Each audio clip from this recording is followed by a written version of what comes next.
All right, we are live, and I think this is our fourth. It might be our fourth conversation at this point. One, two, Um, three. Yep, four. so, if you have not caught the earlier conversations, I am on right now with Queen Wheeler, and we've been having hard conversations about racism and doing that live and unscripted. So, we have an idea of the topic, but we don't plan about what we're going to talk about. And we have the conversations just like you guys have to in the real world. You just don't have to do it live in front of people. Right? Um, so thank you for joining us today. Please share this if you have people that you think would be interested so they can join the conversation. And we do ask that you help us out and add your comments as well. So it's just not the two of us as talking heads. But give us some likes and stuff so that we know that you're here as well. So today we are going to be talking about the myth of white racelessness. And just one quick thing, if you missed the previous 3 videos, stay on now, but you can find them under my Facebook page, North Shore Acupuncture Center. In the videos, there's a Hard Conversations playlist, so you can find them all there. All right, Hey, so how do you want to start today? Hey, y'all. Woo, this has been a day. So, just so y'all know, this has been a day. Well, actually, it was a good day for both of us to just a few minutes ago. Exactly. So just know, just like in real time, when you're dealing with having to have hard conversations and they're not always conveniently placed because you didn't just had a hard day or you just had another hard conversation or what have you, but you find yourself in a situation where you need to have another one. Well, that's what's going on with us right now. So we're gonna see exactly how this go in real time. And so I guess I'll start off and I'll read what it is. Okay. Okay. So today we are talking about the myth of white racelessness. Let's see here. It is the notion that white people do not have race or racial experience. In this view, we are just normal. Others have race, which we are led to believe makes problems for them or us. We who are normal are racially unmarked, and we set the standard for what it is to be human. The participation of white people in systems of dominance or oppression is not seen as racial. Girl, I hadn't read this one before before I pushed play on, got on this call. This is loaded. Yes. I probably got the right energy for this one right here. Yeah, this might be right on time for this energy I got. So, that said a mouthful right there. Let me read it for y'all again. Let me read it for y'all again. I think this is worthy to be read again. This time I'm going to take these glasses off to look at you and okay. The myth of white racelessness is the notion that white people do not have race or racial experience. In this view, we are just normal. Others have race, which we are led to believe makes problems for them or us. We who are normal are racially unmarked, and we set the standard for what it is to be human. Oh, I'm gonna keep reading, but I'm gonna come back to that. The participation of white people in systems of dominance or oppression is not seen as racial. Those two sentences really go together. The participation of white people in systems of dominance or oppression is not seen as racial. And that's why oppression and dominance can be done and one can still feel human. whether you slaughter people, whether you kill people in the street, whether it's because you are normal and you set the standard for what it is to be human. But look at what that standard has been for being human, right? And remember, as we had these conversations, we're talking about whiteness, right? We're talking about whiteness, and whiteness is a consciousness. Okay, it's a way of thinking, a way of believing, and that's what all these myths are about. How you've been conditioned to believe and see yourself in a certain way, in reference to the world around you. And so to think of yourself as the standard for what it is to be human. Now, imagine this, please, with me. If we go all the way back to when this country was colonized, and you consider that statement, that they were setting the standard for what it is to be human, then you'd understand why we are marching in the streets, because of the standard that has been set of being human. That was the standard that was set. And we're saying that's not human. I'm sorry, that's not human. And then that goes into yesterday's myth, rolling in from yesterday's myth with the myth of manifest destiny. How you get around that is by sanctioning it by God, right? So if God is okay with it, then that standard of being human, you can live with yourself when you slaughter people.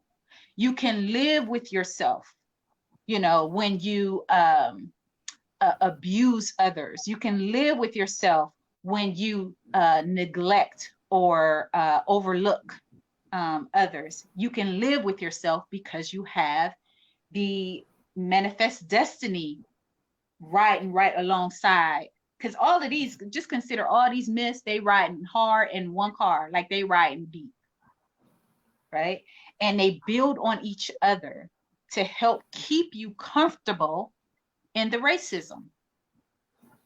You have to have these things, because let me tell you something. If you don't have all these myths, I cannot imagine how somebody could live with themselves. Knowing how this country was built, knowing what still continues to go on, and then you still want to argue about little stupid stuff.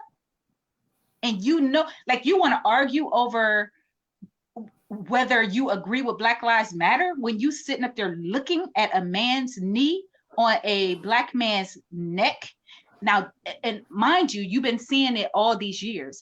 One of the things that I'm on one right now. One of the things that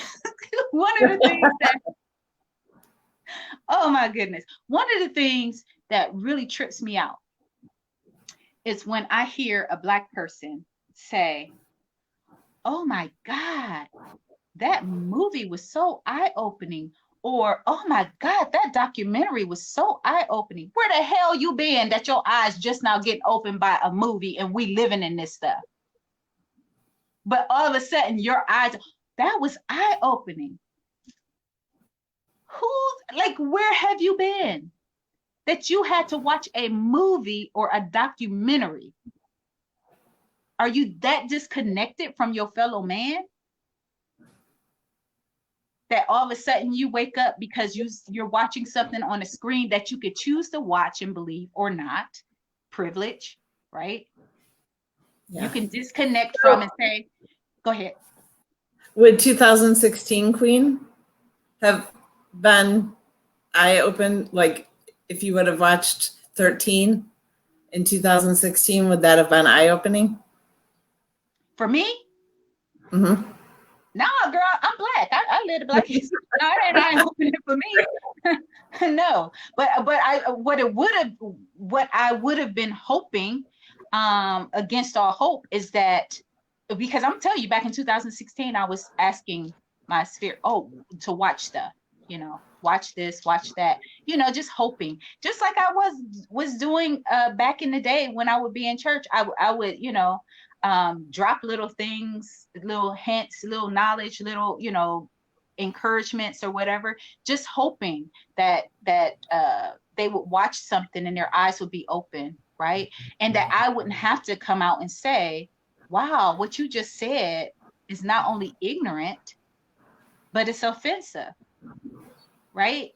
Like, but again, 2016 Queen was not, and I still don't, like, I still don't waste my breath saying to somebody, oh, what you just said is offensive and it's ignorant. I don't waste my breath with that. I don't think I ever will. And that's because of what I told you last night. I think it's necessary to let people continue to talk how they talk, and let their language change with their heart. But if you correct them, and their heart hasn't changed, then you've given them another way to hide, to become a chameleon. And I just don't, I don't think that's safe for Black people, because that's what happened before. And that's why we've got all these killings, because people have been able to hide behind, whether it's behind the face of, oh, but I love the Lord, so I love everybody, behind that. Or I'm a patriot, I'm patriotic, behind that. Or, I'm proud of my country, behind that. Like, all of these different things, organizations, organized things that people have been able to hide behind. And because they are so sure that they are in the right, and that they are believing the right things, and that they know all the right things, they're so sure of that it doesn't even cross their mind that there's anywhere for them to go but helping others understand how non-racist they are. Like that, like anything else, it doesn't even come into the, and it's amazing, because I'm telling you, I read some people's stuff and I'm like, wow, they literally, obviously, they're obviously convinced that they are righteous, because there is no way that I would ever have the balls or guts to put something like that out there, because that's like so racist that it's like, that is racist all the way. But to them, it's not. To them, it's not, because they're blind to the fact that, hey, guess what? Just like the rest of us don't know what the hell going on, neither do you. Like, neither do you. We all in this mix together, trying to figure this out. Nobody has a corner on the truth. And any truth that we do have a know of is a partial truth, period. Right? So I'm always scared of those who think they know the truth and they're fighting for the truth and all of that stuff, because everything we know is a partial truth. But the truth that we can know is the experience, right? The human experience. The other stuff, we do the best we can. We guessing at it, right? We trying to connect the dots. We try to pray and hear and meditate and hear and all of that, but who the hell knows?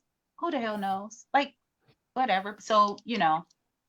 And Nikki pointed out cognitive dissonance. So we have to come up with a reason to feel justified in the atrocities, to live with them. Yes, that's what all these myths are. They're to help you with the cognitive dissonance. They are to help you bridge that, so that you can live with yourself, basically, so that you can live with yourself, so that you can live with knowing what's going on in the world, so that you can live with being able to look at a TV. I'm going to bring something else into this, that because it's still about humanity. But for you to be able to look at a TV and see children in cages, you got to have these myths. You got to have them in order to justify why you are such a good person a God-fearing person, why you love everybody, right? You've got to have these myths to be able to look at Black people killed year in and year out and still feel like, oh, this is God's country and we are God's people and all of that. You have to. Who the hell would And look at our country if right that person died, it was part of God's plan. now? Yeah, yeah. Because who would So look it at might this? be horrible to us, but it was part of God's plan, right? Yeah.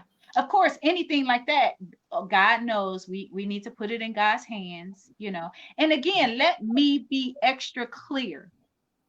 All right? Because I know other people, more people, I should say, will be reaching out to me, asking me about my spiritual status. Let me assure you, I am strong in faith, but my faith is an intelligent faith.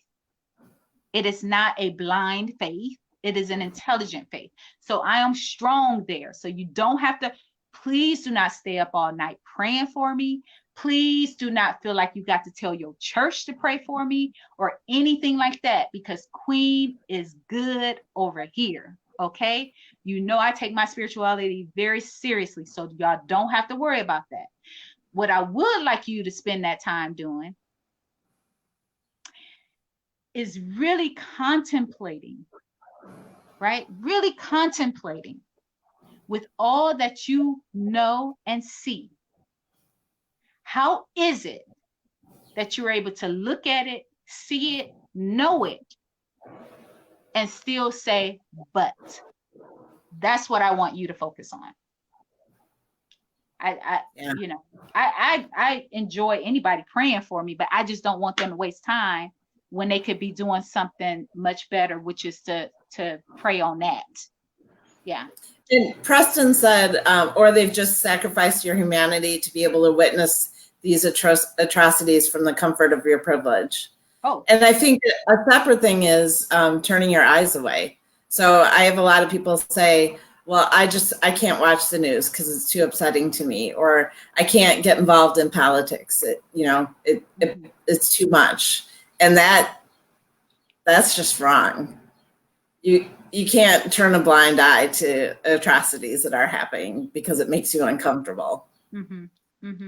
Yeah. For sure, Jesus wasn't doing that. He wasn't like, oh, those lepers, I can't look at those. Right. I'm going to go over here instead. Right. But I mean, let's see, what did I say? Oh man, that just normal part just really gets me, because I really do, like, I see this all the time. I see white people all the time that feel like they are normal and everybody else. Even just not a simple example, it's not a simple conversation with hair.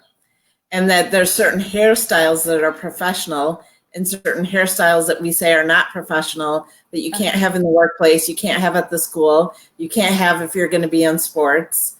And those are all based on whiteness. Or the fact, I didn't know this until like 6 months ago, maybe a year ago, that to get your hairstyling license, you have to know how to style white hair, but you don't need to know how to style black hair.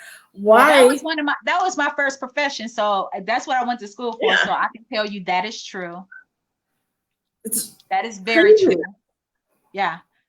That's how you graduated out, is by you had to do a haircut on white hair. You had to do a perm on white hair. That's how you got out. And the thing is what we all knew in that school was, and what we were told was, you learn how to do black hair after you leave school. You have to go to like a black salon and they'll train you. But yeah. So you're spending all of your money supporting whiteness to get your license. Yeah. That you won't be able to use. It's just supporting whiteness. Yeah. I don't know what it is now, because that's been almost. It's not that different in Illinois. There was discussion about it, and at least there was people looking at, if you're just braiding, having a different license, so you don't have to learn how to do a perm on a white person to braid someone's hair.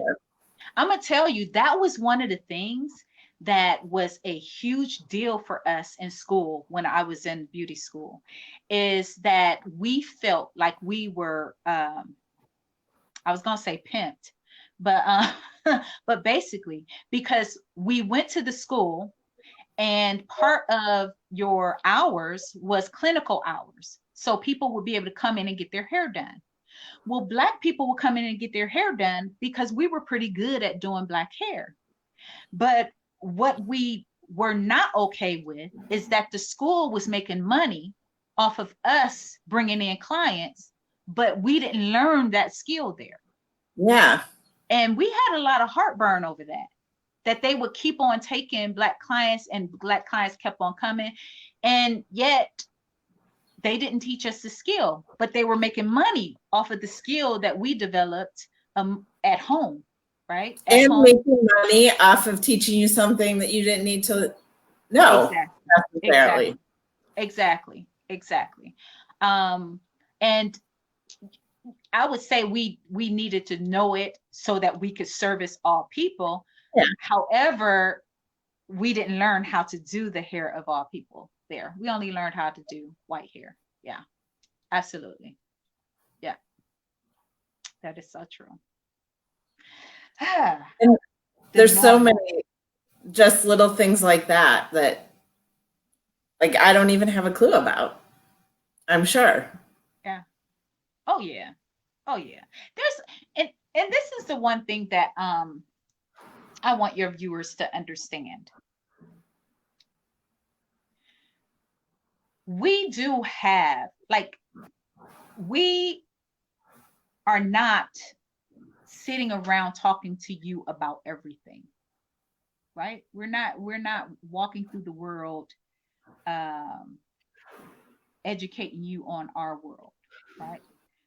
When we're at home, when we're with our families, we talk about things that have to do with our families, with our needs, with our wants, with the things that we go through, right? We don't necessarily say it while we're going through it, while we're in the sea of whiteness, because then that can definitely disrupt your business for sure, right? It could disrupt your business.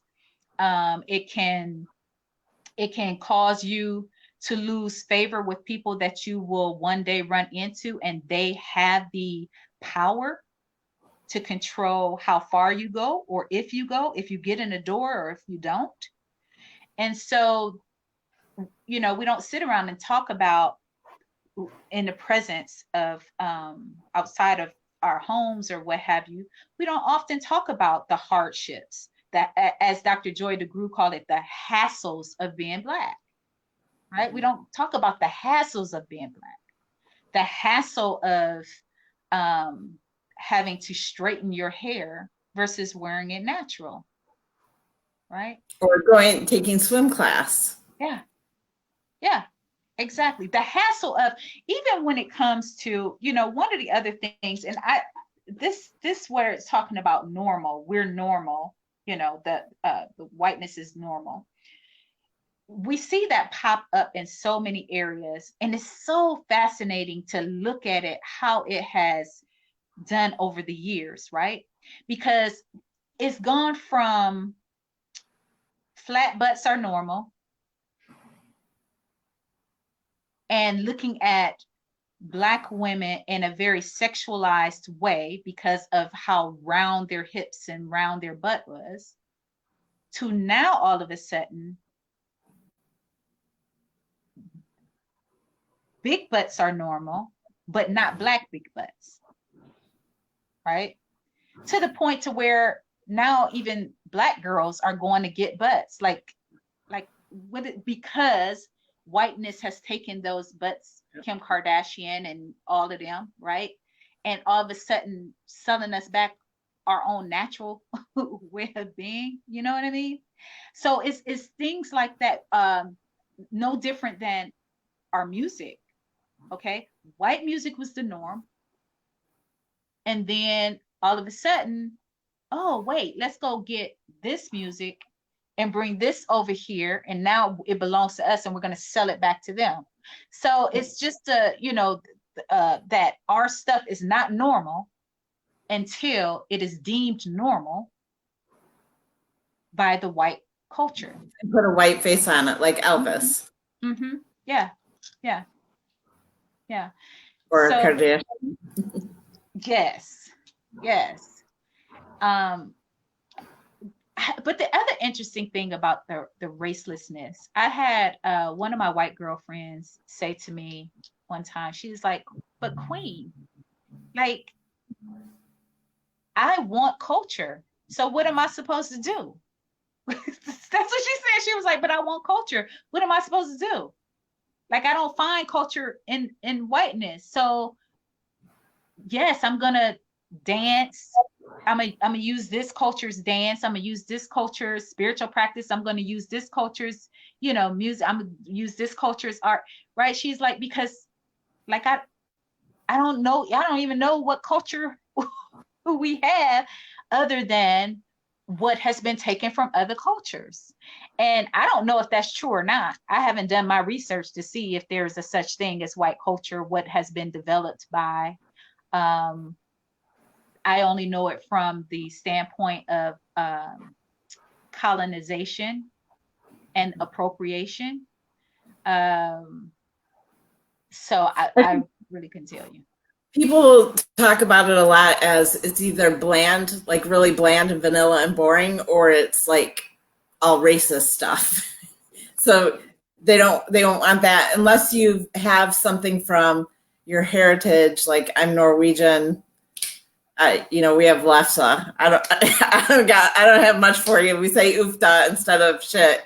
But we haven't really carried much down because I guess maybe part of it was trying to assimilate into this American culture. And so those things get lost, which we're talking about next. But yeah, I mean, some people do and some people don't. I don't know what is American culture, like whiteness. Is that apple pie and Chevrolet and hot dogs? I don't know. I don't know, girl. What I know it as is like from our history is it ain't apple pie. It ain't apple pie. We And didn't. Randy said that things are only normalized when white people profit from them, which is Yeah, I think there's some definite truth to that. And again, please let me be clear again, just like the people who I don't need to worry about praying for me. We are talking about whiteness. We're not necessarily talking about you as a white person. We're talking about the consciousness and the system of whiteness, racism, because that's what it was built on. It was built on color, right? It's amazing to me how many people get offended because I say white people, but they don't think twice to say black people, to say red people, to say right. people. And again, that goes into the myth of white racelessness, where Well, they don't see themselves as a race, but everybody else. Even on Facebook, people that I follow, like Allie Henny, she has to type white WHYTE when she talks about white people, or she'll get flagged. Because if you start posting about white people on Facebook, you'll get flagged. Oh, But if I start posting about black people, no. I'll probably flag. Flags. Somebody following me? Is that what you saying? Like they flags and somebody following? They got me on somebody's list somewhere. Are they watching? Oh well. You get the rules, and they'll shut you down for saying white people, but not black people. I can say black people all day. Wow, that's interesting. Hmm? That's crazy. Another example of whiteness, right? Yeah. It's not surprising. It's crazy, but it's not surprising. I mean, we know where we're living and what we're living in. And again, it's a consciousness. It's in the system, y'all. It ain't nobody saying you did it, right? It's literally in the system, and we're all swimming in this pool. The marketing supports it, the religions supports it, the government supports it. Everything is written all the books are written to support it, right? As far as the educational books that were given to us in school, there are, did you know that I think it was the same people who were, so you know, when they started writing textbooks for schools, they intentionally got a a board or group or whatever, whoever writes the books, um, to write it in a favorable light. So they kept out certain things, right? So that they can again control the narrative. And his and obviously based off of racism, right? And making sure they whitewash history so that it looks favorably upon what has happened in this country. Well, do you know the same governing whatever that was writing them textbooks has still been writing the textbooks up to modern day in many of the school systems? Mm-hmm. Like the same technique is used, the same Yeah. information is used, the same blocks on information is used, the same censorship is used. And some of it you have to, like in my kids' class in Evanston, my kids are really fortunate that they get a significantly more well-rounded education than I did. But when you're in like US history or something, there's certain things they have to teach for the exam. And so the teacher is always teaching that, but then trying to supplement with other perspectives. Uh-huh. It's crazy. Girl, racelessness. Did you, so when you were growing up, like, were you a race? Or was No, everybody else a race and you was, were the, everyone was white. huh? Everyone was white. Um, Everyone in my town was white. And so the arguments, like talking about race at my house, somehow, I don't know how, TV maybe. I remember my dad used to talk about Black people as colored people. And I was like, you know, I remember having conversations with him about that's offensive. They're not colored, they're Black. I'm embarrassed that you're saying that. My dad collected antiques, and we had a lot of really offensive antiques. And so we also had, I Wait a minute, forget the girl, what line. kind? Don't, you can't skip over that. I want to know what kind of antiques y'all had. Oh, like the lawn boys or whatever. My dad had one of those that he had on the front lawn, and I told him I wasn't having anyone over to our house until he moved it, or got rid of it. I think he moved it. I said he had to get rid of it, but there was, I mean, there was all like toys, like there's tin toys that are racist. There's, you know, all of the like Aunt Jemima type stereotypes, those toys. Yeah. And then, yeah, like the movie is Gone with the Wind, that portrayal. You know, my dad would say Oriental people. In our church, we talked yesterday about my church being white evangelical. Uh-huh. And there was a family that had adopted a girl who was, I think, Korean. And she was actually, I think, one of my dad's favorite people in the church. Like, he loved this girl. And when he liked someone, he teased them, but he teased her by calling her mud. Wow.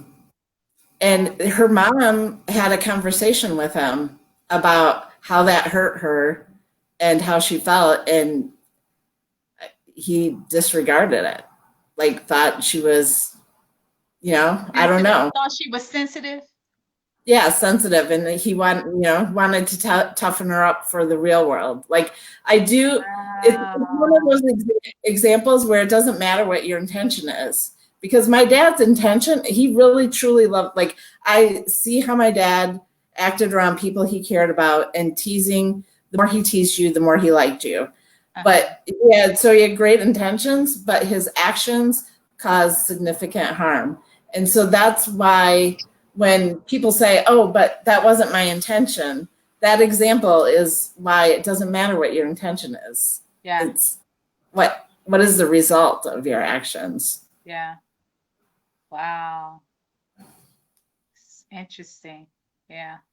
So yeah, Um, those are the conversations about race. And then we had the Cosbys when I was growing up. how did you look at the Cosbys? I wanted to be them.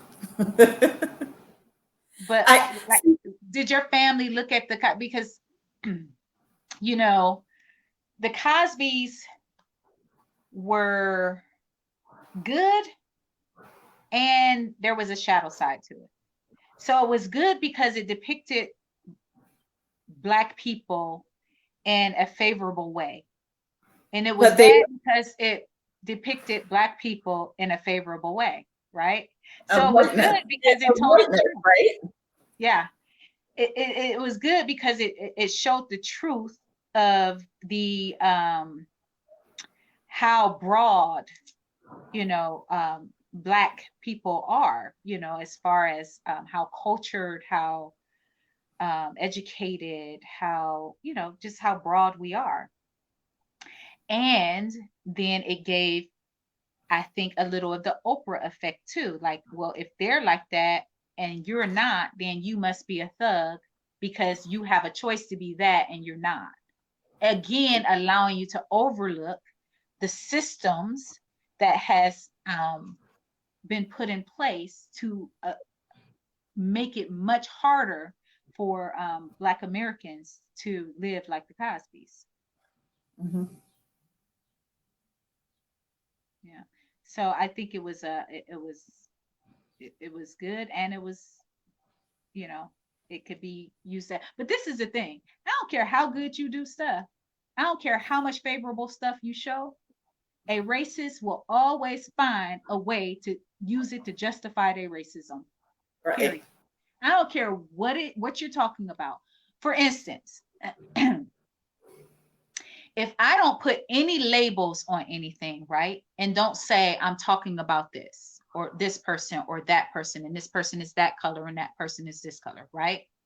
And I just start going down a list, right? A list of things. So if um, I said, well, this person has often touched people inappropriately and they didn't want this person to. This person has often lied and stolen from people. This person has, and if I just went down that list with no names attached, no color attached, no sex attached, right? You would get a certain response, whether it be, oh my goodness, that's a immoral, right? All these judgments. But as soon as I put a color on it or a name on it, then the judgment changes, Mm-hmm. right? The same thing for if I say positive things. The difference is if I say positive things, the judgment changes if I say Black. And if I say negative things, the judgment stays the same oftentimes if I say Black, because regardless, right, we are conditioned to think a certain way about Blackness. And again, I'm not saying you did it, so please don't even go there. Like, if you're really feeling that way, then then yeah, you got some things to work out. But what I'm saying, we're all in this, and so it is necessary for us to take ownership of where we are, right? And then do our part to uh, make change, to change some things. And then now there's all the coded language, thug, urban, um, just different ways that people try to portray their racist message Yep. without patriot. You talked about patriot. So code ways to say your racist things without directly being called a racist. Yeah. Yeah. Absolutely. Patriotism is one of the things that's been used so much over these last 4 years. Is that's been like the hot spot is patriotism. It has caused so much division and so much self-righteousness, so much conflict within people and then among people. But yes, it's become a code word even for racism.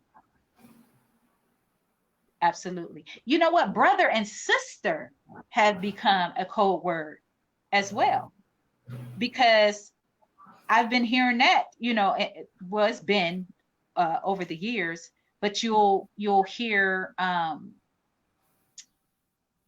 white people who exhibit um, bias or racist tendencies start trying to call you brother or sister, and it's like, nah, you doing too much, first of all. You're doing way too much. You know what that means, right, Amy? Were you doing too much? Yep. Yeah. Trying to overcompensate. Yeah, you're doing just way too much. And so that's what happens is they just start, people start doing too much. There's a lot of code. There is so much code in language. It is so much code in language. And we have to keep up. And this is the thing. We as Black people have to keep up with all this coded language because we have to know what our surroundings are. Again, sometimes it could be a matter of life or death, as we saw with George Floyd. You have to understand the language and its coding so that you can keep yourself safe. We don't want nobody to walk around in fear, but in order not to be in fear, then you have to be in knowledge and understanding. That's part of the problem that we have now, is that this blind faith, this blind belief, I've heard so much misinformation being tossed around, and people fearing, like right here in my own city. How many people have said to me that they are in fear that the rioters are coming to their house, their neighborhoods, our neighborhood and rich neighborhoods. And so they've got their guns and they've got their, right? And I'm like, first of all, ain't nobody walking all the way out here. Like, who gonna walk? Like, don't nobody want to come out here. We only see, the only thing I see out here, honestly, like if I ride down the street, not to just maybe not even a mile. Well, the first thing I see when I go out my neighborhood is a big old Trump thing, a big old Trump sign. That's the first thing I see. And that's permanent. It's a permanent sign with a little saying up under that says you're on camera, right? In case you want to do something to it. So that's the first thing that I see. And then if I go down probably about 3 miles, if that. Well, I'm sure I don't really have to go that far, but if I just go straight and don't go down any side roads, then I'm going to see a redneck club with Confederate flags and American flags. It's about like they're every other flag, they're every other one is, but American flag and Confederate flag. And then and really either way, any way I go, I'm going to run into some Confederate flags. And if I just go down street to the corner gas station, I'm going to run into not only most of the Confederate flags I see there is like it's on people's license plates. Right. So it's just, and one guy even asked me, was like, hey, now this man don't know me from Adam. I'm just trying to pump my gas. Now I don't get gas from there anymore. But I'm just trying to pump my gas. Hey, can I ask you something? All right, I can't even get his voice, and I ain't even gonna do that. I ain't even gonna do it. He's like, can I ask you something? And I was like, yes. Does that there? I'm doing it. Does that there offend you? And I look over. What the hell? Yes.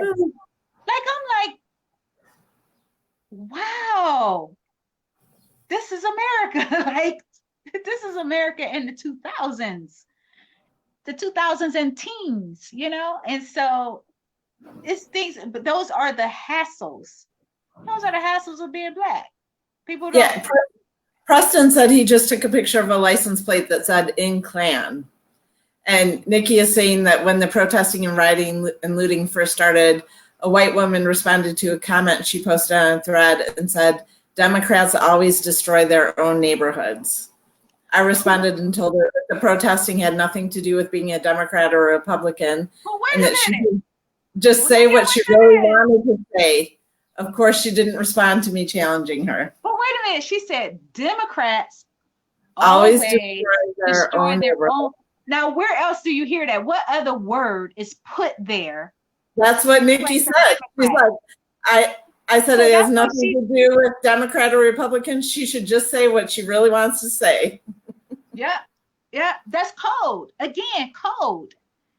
That's what Yep.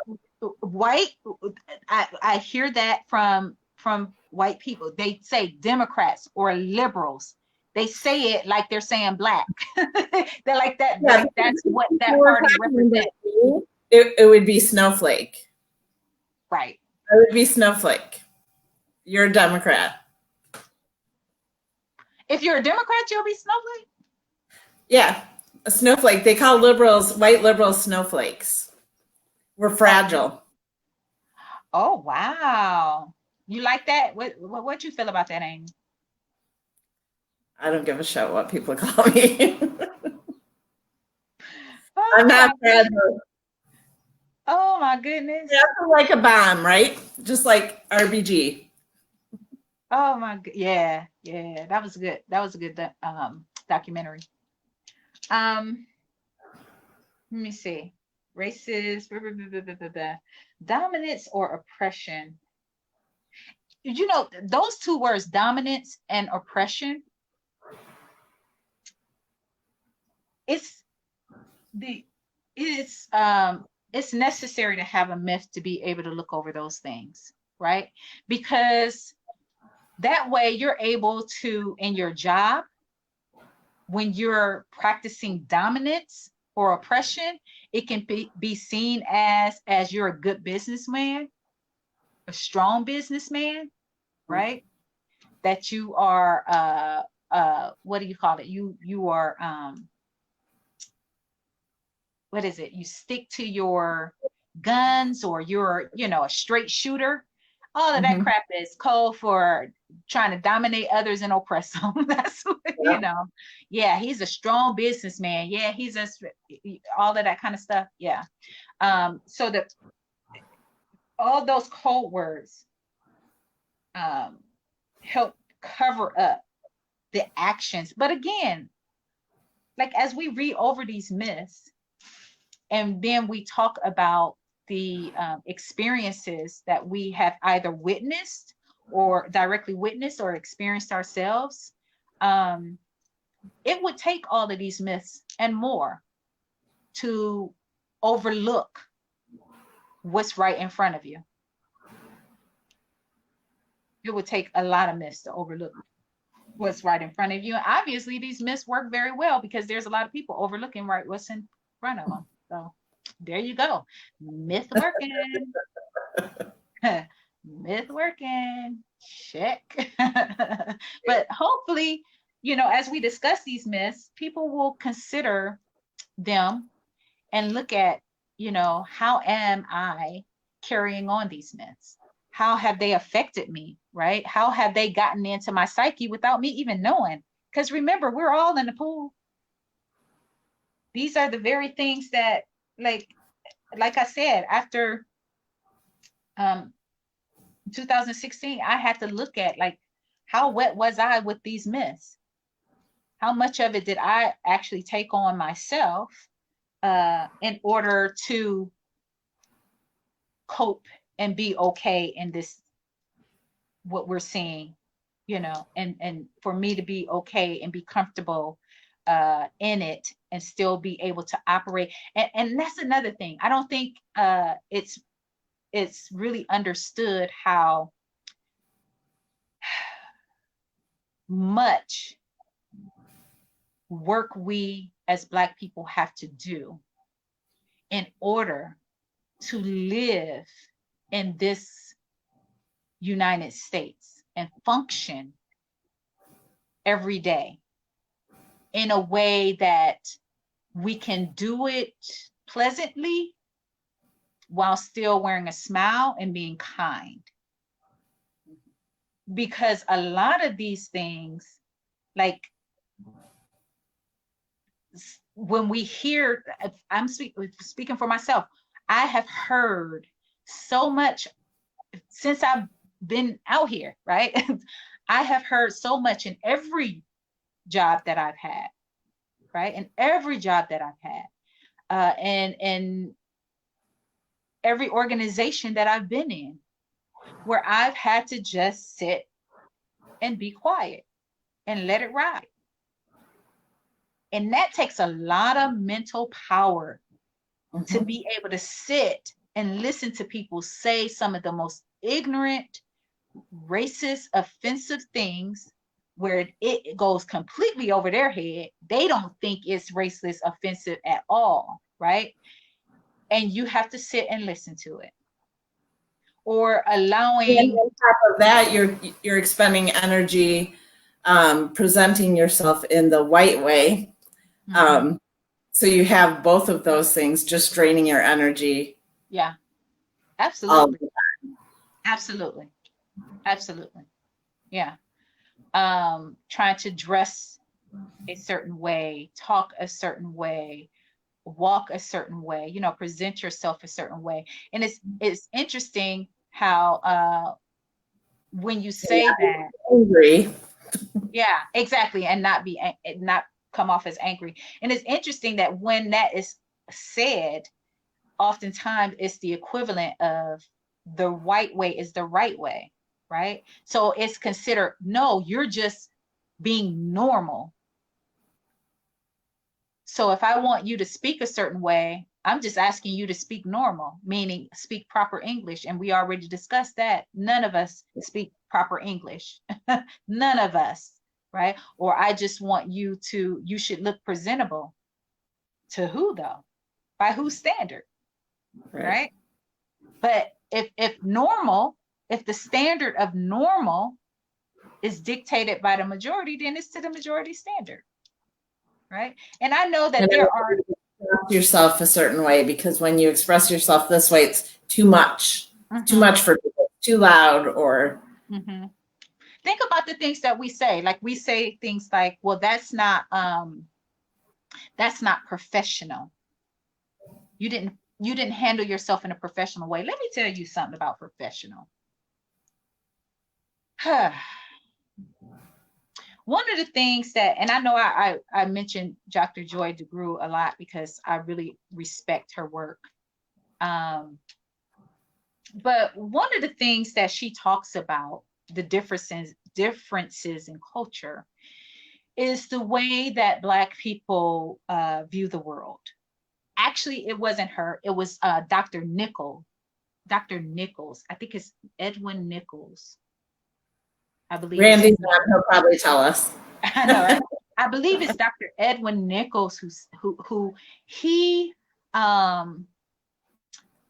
actually traveled all over the world studying cultures. He would live in the cultures, right? He did his dissertation in High German. Like that's how intelligent this man is. He went over to Germany. He did part of his education over there, did his dissertation in High German. And he's a Black man. You can see he's got YouTube videos as well. He's got a lot of writings and YouTube videos. Well, he studied the nature, like how a culture or how a people come to know a thing, right? Come to how they gain their knowledge, how they come to know a thing. What is it based off of? And when he looked at the different cultures, he said Caucasians or Europeans, they come to know a thing through owning a thing or acquiring a thing. I believe it was Black people. Black people, Latino, and I can't remember. But anyway, come to know a thing through relationship. Mm-hmm. It's through relationship. Um, and that is the difference between how we do business and how we live our lives.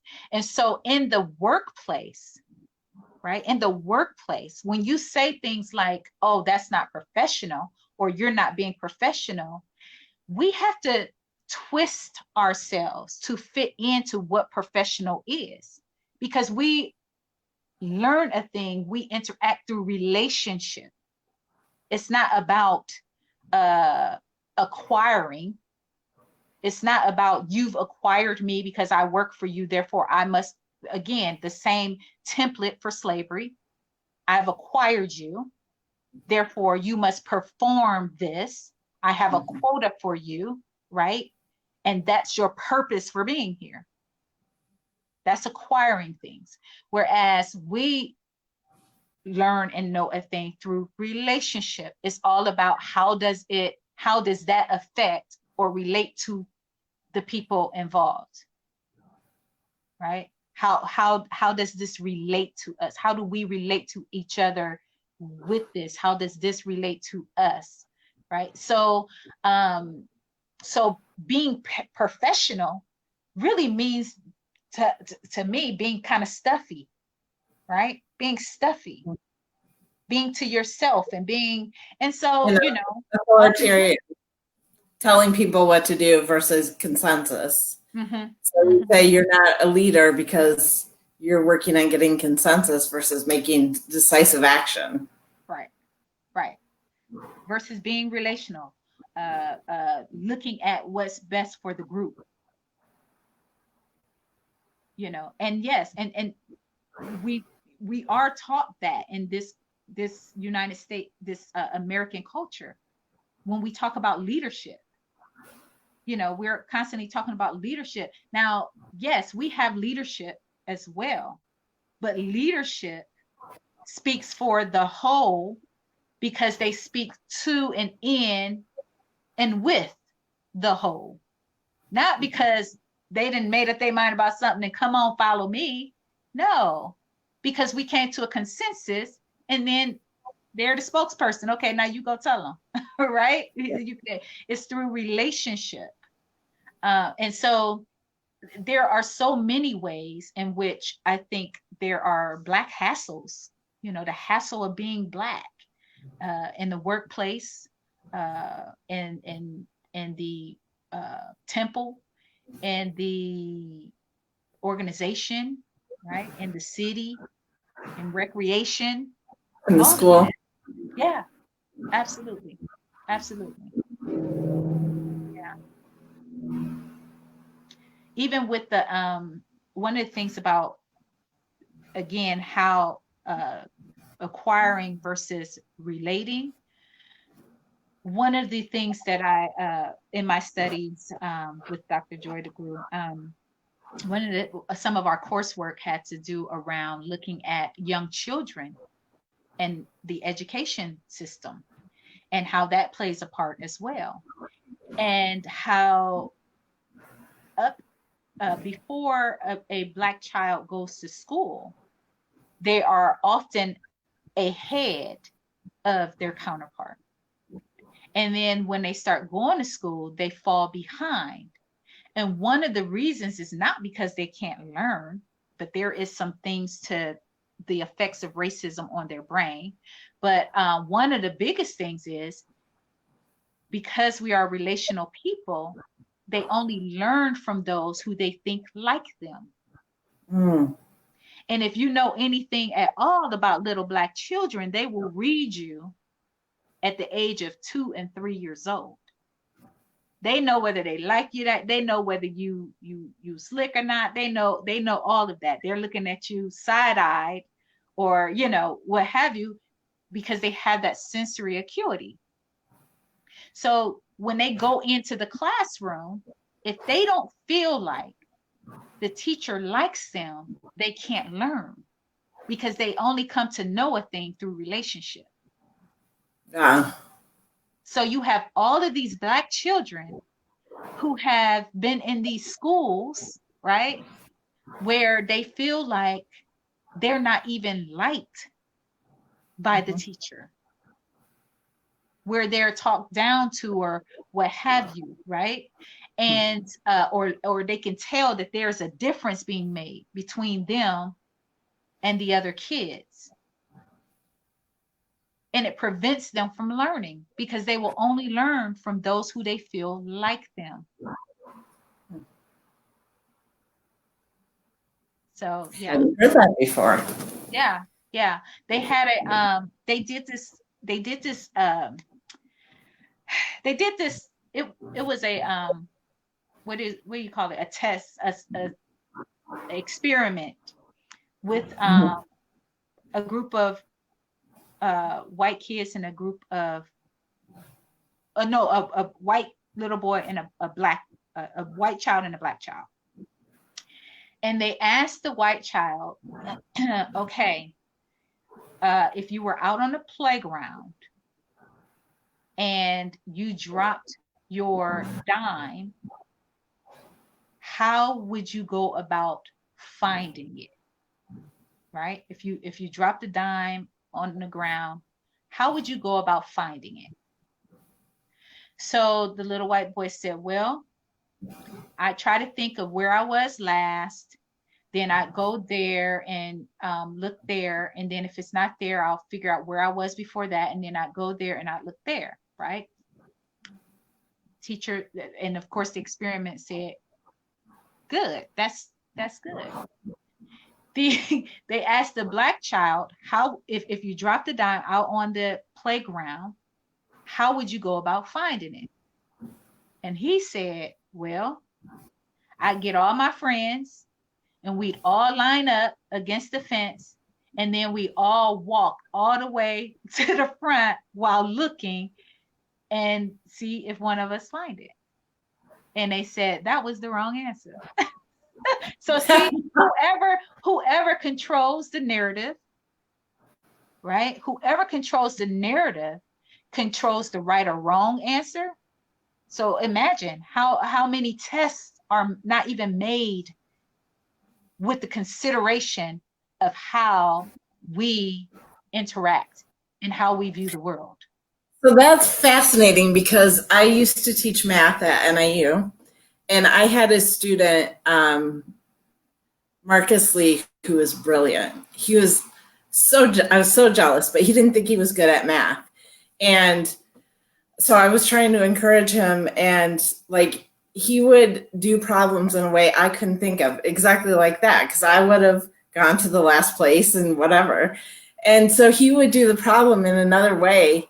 And I was like, how'd you, like, that's brilliant. That isn't what we taught you. Like, how'd you come up with that? And he felt like it wasn't the right way because it wasn't the way that I showed. But it was, to me, it was brilliant. It was different. It was creative. He had come to it on his own, but it wasn't that right way that the teacher said. And isn't it amazing how at that age he already felt like white was right? Yeah. Well, he was in college. Oh gosh. He was So yeah. yeah, it was already solidified in him. White was right, right? If I didn't do it the way they did it, then it must not be right, regardless of whether I found the dime or not. Right? So I must not be smart or a smart ass. It's in It was these little things. He could have been. He was so far ahead of me in his understanding of math. I got my master's in math, and he was in an entry level class there. But his talent was amazing, but he couldn't see it. Mm-hmm.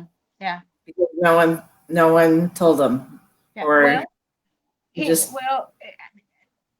no one told him. Probably somebody told him, but he probably he had some of these myths. yeah. He had already been introduced to these myths and people who live under these myths, and therefore, I'm telling you, the symptoms of racism are all around us. It's in everything. That's why you hear the word systemic racism. It's systemic. So it's not, again, I know we said it several times, but people are taking this stuff so personal. It's not personal. Nobody said you created racism. Like, nobody said you created racism. I didn't create racism. You didn't create racism. This thing was already gone when all of us got here. However, if we want to do something about it, we've got to take ownership of it. Period. We've got to look at the truth of it. We've got to look at the symptoms of it. We have to look at how it is in the system, and these, the small fox ruined the vine. That's the thing. It's the small fox, just like those two stories I just told you. That didn't seem like a big thing to tell the child, oh, well, no, you're wrong. You should go back to the last place. But no, what you just told him is you are wrong. Right? You are wrong. He is right. And if that keeps being told to you all the time, and the same person, the same one they say you are right to, looks exactly the same. There's only one difference that's going on, right? Yeah. A child is going to put two and two together. If they're always getting in trouble, and another child is always getting praised, and there's only one difference between them, a child is going to put two and two together. So it's in these little things that hide, racism hides the symptoms of racism hide, but it is systemic. And Nikki's calling out something that's not one of the little things that it hides in, but standardized tests and how much racism plays into standardized tests, because standardized tests are designed for whiteness. Yeah, absolutely. By whiteness for whiteness. Yeah. Yes. Yes. And again, that's one of those righteous fights that people, like, they take that and they tie this in with God and all of that stuff too. But education, it's one of those things where they feel righteous in it. Like, my kids should be able to, we should have standardized tests, and our kids should have this and that, while overlooking, I want you to have standardized tests. I want kids to have to live up to this standard in order to pass this line, but don't give them any books, and don't give them enough teachers, and don't give them heated classrooms, and don't give them, but they must meet these standards in order to pass go. Right? Ridiculous. You want to create a standard and then cripple them so that they can't meet it, or overlook how they've been crippled so that they can't meet it. Right? But you want to fight for the standard, because as if it's a righteous fight. So yeah, that's another one as well. Crazy. So many. All right. Well, we're over 1 hour again. All right. Shocking. Oh, what we got tomorrow? We got monoculture tomorrow. Girl. Okay, so tomorrow, what's coming up. That's appropriations. That's code word for it's okay to appropriate. Myth of monoculture. We talked a little bit about it. It should not dress like a Kardashian for tomorrow's talk. Huh? What'd you say?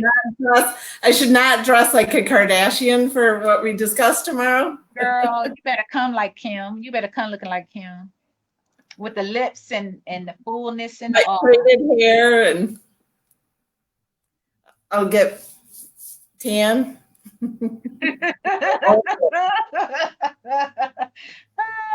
Yeah, just don't turn orange. You'd be good. All right. Well, have a good night. Thank you, everyone, for joining us. Thank you. Thank y'all. Share the video. Share the video. And if you missed the previous ones, go to Hard Conversations in the playlist. All right. Have a good night. Good night.